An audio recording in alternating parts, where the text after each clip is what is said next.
Hello, everyone. Welcome back to Legally Speaking with Rest the Case, a podcast where we break down all the legal things in India. So, today we have with us Advocate S.K. Dutta, who has over 32 years of experience in variety of specializations like civil matters, corporate law, and NCLT matters, family law, etc. He is based out of Mumbai and he has also served as an independent counsel in the Bombay High Court. So, welcome, Advocate S.K. Datta, to our podcast. Yeah, thank you. Thank you very much. It's my How are pleasure. you doing? Yeah, great. Great. So, today's topic that we are going to discuss is about employee benefits and rights in India. So, when I was doing my research about this topic, I came across two things that employee benefits are there. One is statutory employee benefits and one is discretionary benefits. So statutory benefits is something that has to be followed by all companies in India. So the first one Right. that I came across was gratuity. So can you tell me more about what is gratuity and what which employees actually get gratuity in their career? Yeah, right. Yeah, to start with, thank you very much for giving me this opportunity. It's my pleasure to introduce these provisions of the Labor Act and labor laws to all our students and other fraternity who are interested to know about this labor related thing. So great. As you asked, I need to tell you about the gratuity law. The gratuity law is the is operated under the name of Payment of Gratuity Act. This act is being operational in almost all the industries and more private or government sector or in any voluntary organizations also. This is operational, but in some of the organization it is not mandatory, but company can choose it to follow the provisions of gratuity act. So if you see, the main provisions of the gratuity act is it is a gratuity, means if you are completing certain number of years of service, so employer is obliged to pay you a certain amount as an to respect you as an honor for your services which you have provided. There is a gratuity. It is in the form of gratuity. Gratitude, because the employer need to show the great gratitude to the employee, and that is need to be payable. As per the Payment of Gratuity Act, the gratuity which is payable to an employee after completing a 5 years of continuous service. So, after completing the 5 years of continuous service, the gratuity is payable to an employee. The gratuity payable is what has been provided in the Gratuity Act is 15 days of salary for each completed years of employment. For each completed years of employment, 15 days of salary is payable. Now, how to calculate the 15 days of salary? This is taken as the last drawn salary. So, whatever the last drawn salary is there, there are certain things which is to be included and certain thing which is to be excluded, because in the private sector mostly there are a lot of other things that some type of reimbursement etc are also given to an employee, but that is not considered. Mainly the basic da etc, these are the things, these are the essential things which is need to be considered as a salary, and that need to be divided by 26 days. So now the question will arise, why it is to be divided by 26 days? Because the 4 days holiday the act has considered. So whatever salary you are getting on a monthly basis, this is for 26 days of services. So actually it will Okay. increase the per day salary, and Yeah. that means the total salary divided by 26 days into 15 days. That means the 15 days salary. Okay. So this Yeah. 15 days salary into number of years of Hmm. employment you need to multiply, Yeah. and that is the gratuity which is payable under the Payment of Gratuity Act. Okay. So, like in PF, there are certain conditions to withdraw the money. So, are there any conditions for gratuity as well to, withdraw the money or anyone No, can gratuity, withdraw? no. Gratuity is not at all withdrawal, can be withdrawn with your discretion. It is a discretion of employer to pay you after you completing a particular number of services and at the time of retirement or separation from the service. Either separation means in the form of termination or voluntary retirement or resignation etc. This is payable to an employee. Before that, there is no provision to withdraw the gratuity as a part withdrawal basis. That is not possible. Yeah. And maximum gratuity amount, which is as per the Gratuity Act, is around 20 lakhs at present. However, if employer want to give the more benefit to the employee, they can go beyond the 20 lakhs also. So gratuity, Okay. but that as per Income Tax Act, the up to 20 lakhs gratuity is exempted, and thereafter it is taxable as per the Income Tax Act. Right. So the second benefit that is mentioned is insurance. So do all companies prefer giving insurance to their employees, or are there any laws related to that? Yeah, actually, if you see, insurance is not directly prescribed. Insurance, first of all, is a two type. First is the medical insurance. Second is the death insurance.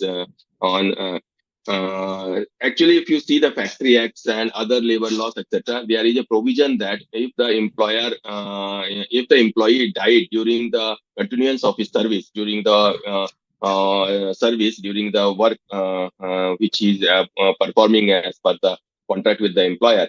So it is the responsibility of the employer to provide the medical benefit if some accidents happen, and if some death is occurred, then he need to compensate that one. So to comply with that provisions of the act, which has been provided in the Factory Act, etc., most of the employers providing the medical insurance and death benefit insurance also to their employees. Yeah. Medical insurance to be provided to the it is mandatory to be provided to the employee, and the coverage can be extended to the family members also. Similarly, death coverage can be given to an extent to the employee, so that if some exigency happen, if some death happen during the course of the service, that is payable to an employee. So, Yeah. to mitigate the risk associated with this liability, most of the employer take insurance, either the death insurance from a reputed insurance company, or and also take the medical insurance. Right. So coming to the third point, we have Provident Fund. So according to my research, I had found out that 12% of wages are contributed in the Provident Fund.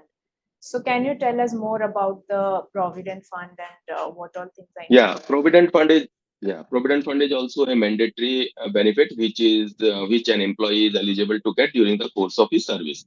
As per the provisions of Provident, as miscellaneous provisions of the Provident Fund Act, it has been provided that 12% of your salary will be deducted toward the PF Provident as a PF Provident Fund from your salary. Again, the salary definition has been given in the Act itself. It consists of mainly the basic and dearness allowance, etc., and some other allowance, statutory allowances, if there, that is Hmm. considered as a your total salary. Of that salary, 12% is to be deducted as from the employees every month, and 12% is to be has to be contributed by the employer, and both Hmm. these together is remitted to the employee provident fund commissioner each month. They are in some big organization, very big organizations. They are exempted to maintain this account with the with the provident fund commissioner. They are managing this employee provident fund with them by creating a trust. The trust is managing that money. Now, out of this 12%, it is not that the whole 12% is going to Provident Fund. Actually, 8.33% is going to the Provident Fund, and balance 3.7 means 12% minus 8.33%. That is 3.27 is going to the employee pension scheme. Employee Okay. pension scheme is also a scheme which has been framed under the Employee Provident Fund Act, which is mandatory for all the employees to receive a pension if some death is happened to the employee's nominee, or on retirement as a pension. The benefit is not very big amount, but actually this has been created by taking into consideration the very low class of the society who are not understanding how to make the saving, etc. And for them, for others, it maybe seems to be a very minuscule amount, but for the other type of employees, it is a part of, you can say it is a support system which has been provided. Yeah. So maximum benefit is 6,000 in the employee pension scheme. It is depending upon the years of service, your contribution, and how the death has happened. Accordingly, it has been calculated. So, in addition to that, there are two other benefits are also provided in the labor laws. That is the employee state insurance, where employer need to take, you need to contribute a certain proportion of the employee's salaries toward the state insurance. Let us say in some of the industrial working condition where employer is not taking medical insurance, etc., then it is a good benefit to the employee because they can take the medical treatment through state insurance hospitals, which has been prescribed by the government of India free of Mhm. cost. So if they Yeah. are taking the medical insurance, then they are exempted to take to contribute to this employee state insurance. Otherwise, it is mandatory for them. Okay. So this employee pension scheme you were saying that also gets collected in the provident fund itself. It's just a bifurcation given to No, it has been employees. deducted from the employer's salary, but it is a, yeah, but it is a separate commissioner is there where yeah, it is that is also under the employee provident fund commissionerate only, Mm. but that is a separate fund has been created as an employee pension scheme, the employee pension. Okay. So talking about bonuses, employees also have bonuses given. So do all employees have the right to ask for a bonus after a certain period of work? And what is the procedure for that? Yeah, under the Payment of Bonus Act, the mandatory provisions is that for each completed year, after completing 1 year of service, he is entitled to get the 8.33% as a of their salary, as a of their annual salary as a bonus. Hmm. As a bonus, this is the minimum requirement employer need to pay, but it is applicable only for the employee who is drawing a certain amount of salary. Means I think it is at present is around 12,000 or something. Maybe I need to check that one. So for that, these employees, it is required. It is essentially required, but employer can provide this type of coverage to all the employees also. So employer liability to pay the bonus under Payment of Gratuity Act, under Payment of Bonus Act, is restricted to the employees who are drawing a certain amount of salary. Beyond that, their liability is not there. But some of the employers are very liberal. They provide this coverage to all the employees. So Hmm. there, the minimum payment of bonus is 8.60% of the annual salary. Okay. So now, as you know, there are so many startups coming up. Yeah, like there is a rise in the startup culture. So all these laws, they have certain limitations. Like for like there has to be 10 per employees in a company or 20 employees. So when it comes to startups, does this law apply to them, or is it like they can refrain from this? No, it is applicable to each and every institutions, every establishment. The threshold limit, as you rightly said, some of the labor laws it is around 10, some of it is 20 also. They are covered they are fall into under they are liable to follow that this provision. But however, there are some startups which are established in some of the areas like export oriented units, or let us say gift centers, etc. So there the operation of law is different, so they are exempted to follow this type of thing. So if it is registered under employer export oriented unit or export benefit schemes, under that law, this company has been operating, or that particular area they are operating, some industrial zone is there which has been prescribed under that particular law, that they are exempted from all the labor laws or other laws, etc. then they are not required to follow. Otherwise, it is mandatory for each and Yeah, every institution, whether it is a startup or not. yeah, definitely. So let's move on to employee rights. What are the different employee rights that every employee must know about and they can protect themselves with these rights? Yeah, for as I said again, the most of the employees' statutory labor laws are framed by considering a law strata of the labor class who are not so educated about the law, their rights, etc. So this has been framed by taking them into consideration. So if I briefly mention some of the laws, then I will say that if you see in the Factory Acts, etc., in the Industrial Dispute Act, Payment of Gratuity Act, Payment of Bonus Act, there are a number of rights and has been provided to the employee so that they should not be exploited by the employer. Hmm. So, considering that, it has been framed. For example, for private employee, I will start from the starting the from the very start that whenever employer is offering to the employee an opportunity to work in his organization, it is his responsibility to give him the appointment letter. So mentioning all the terms and condition of the services, how when what are the benefits he is entitled to get, what type of leave he is entitled to get, what type of salary he is entitled to get, how the salary will be calculated, what type of bonus, gratuity, etc. he is entitled to get, what type of medical insurance or life insurance the employer will provide it to him. In At the time of separation, what type of notice he need to give, how the termination will happen, what type of notice and what type of pay in lieu of notice can be provided either by employer or employee. All these terms and conditions very elaborately mentioned in the offer letter. So it is the employee's right to seek that offer letter from the employer before joining the and before signing the acceptance letter of his appointment. See, the job which has been offered is and which has been accepted by the employee is fall under the contract act. They have offered something to you and you are accepting that offer as per the terms and condition which has been mentioned in the employment agreement, employer employee agreement.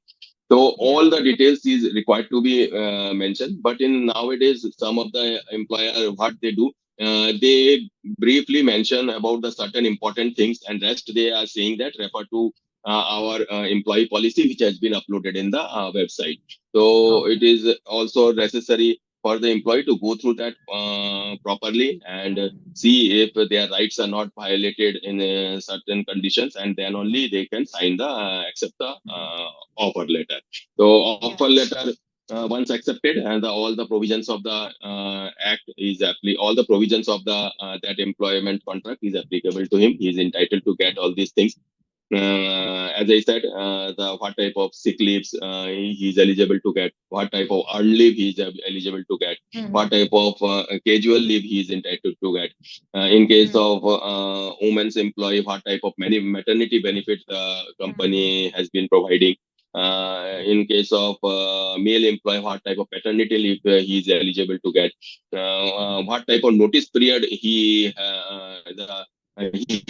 what type of notice he has to give to the employer before leaving the service. When the Yeah. company is terminating the employee, what type of notice period or what type of salary in lieu of notice he will given. All these things will be mentioned in that offer Mm-hmm. letter. So these are mandatory things which he has to see before accepting the offer letter. So there are some like laws for workplace harassment and discrimination as well. Can you Yeah. tell us more about that?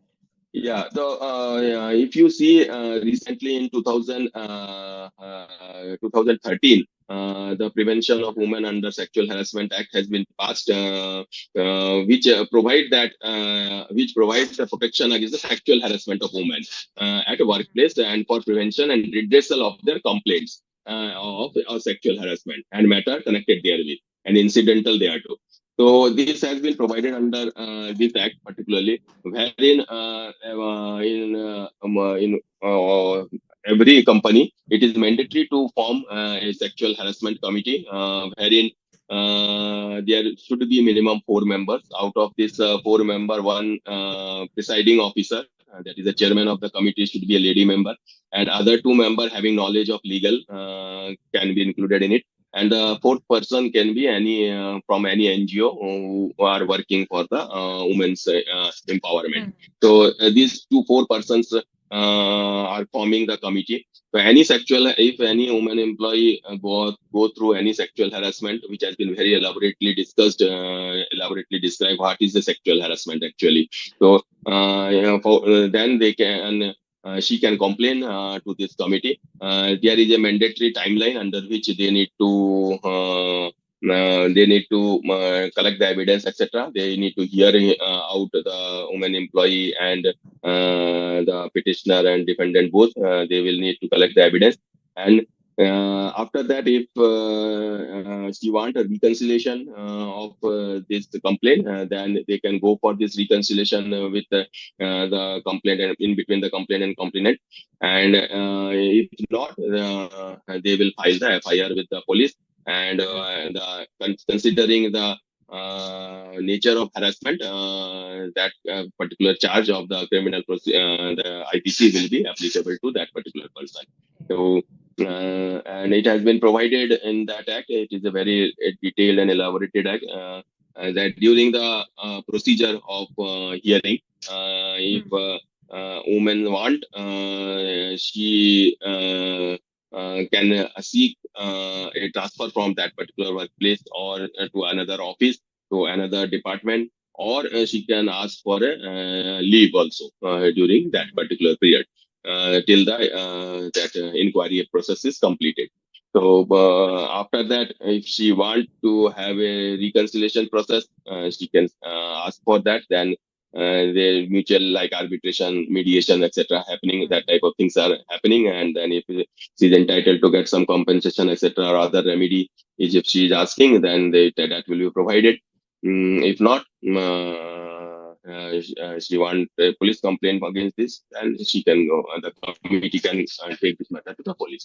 So now that we have discussed about the information and the laws of employee rights and benefits, in your experience, how many cases have you fought related to this issue? Like, are there a lot of cases, or there is still a lack of employee awareness? Like they don't know about it to even go ahead and take any action. Yeah, the company which are present in the metro cities or big multinational or from big companies, etc. They on their own frame the policy in such a the employees are aware of all the rights and rights they are entitled to get, and rights and benefit which they entitled to get from the employer. However, the uh, establishment which are into manufacturing sector, which are into processing sectors, which are present in a very remote area, employer are not that good, not ethical. They always try to avoid this responsibility which has been assigned by the various labor law to them Mm. to save some amount just to save a little bit amount due for inquire he has to inquire for these things. So I will not say that the people are not aware about their rights and duties. They know, as I said, but